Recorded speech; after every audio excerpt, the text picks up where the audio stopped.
the best Nana, and she takes care of me and Ariana because she's the best Nana I can ever have. She is like a second mother. If our mom wasn't here, she would probably be the one taking care of us. We were married 46 years. My husband was in the military for 27 of those years. We had no plans to adopt any children.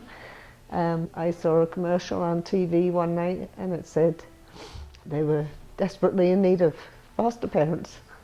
So most of the time I had as many as 6 foster children at one time, but mostly I took the medically fragile ones, the ones that were very sick or weren't expected to make it. Being raised with foster children and then adoptive children made me a better person. I don't look at the color of the skin of the child, where they've come, what they've gone through. As a young child, I do remember many children coming in and out of our home late at night, waking up to children being here, being taken care of. It was just a normal routine for us. It was almost 7 years ago and he wasn't feeling good and I thought he had appendicitis. So we went to St. Mary's emergency room and they said no, it was diverticulitis. So we came back home and for the next year he was constantly sick. And finally he collapsed and my granddaughter Anya called an ambulance and they took him to the hospital. 2 days later I think they did the surgery and they found a tumour the size of a melon in his bowel and bladder. They put him in an induced coma for over a week and he was in the hospital for almost a month.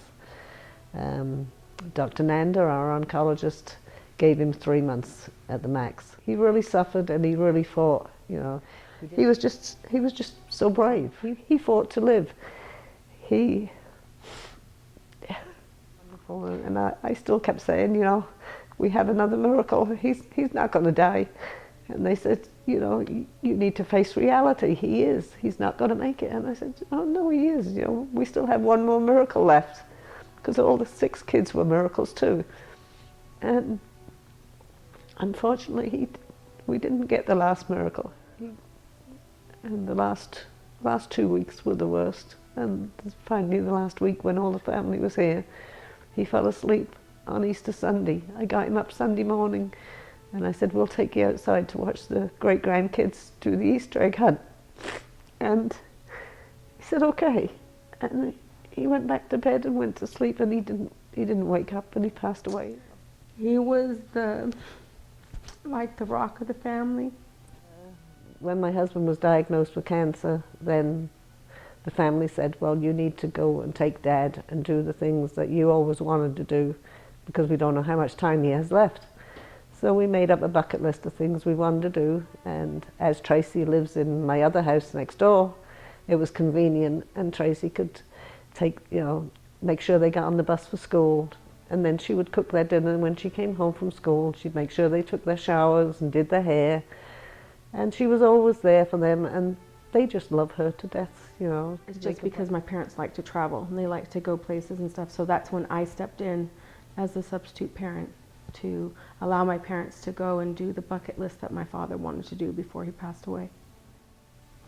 I feel very, very blessed to be living the life that I have lived. It just makes me a stronger person because I've lived such a beautiful life. I wouldn't change anything that I've experienced in my life for anything different.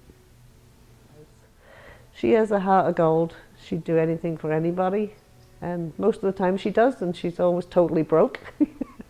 But she loves what she does. And I wish she was here to be able to be with me, to accept this award. If it wasn't for my father meeting my mother, I most probably wouldn't even have the life that I have today.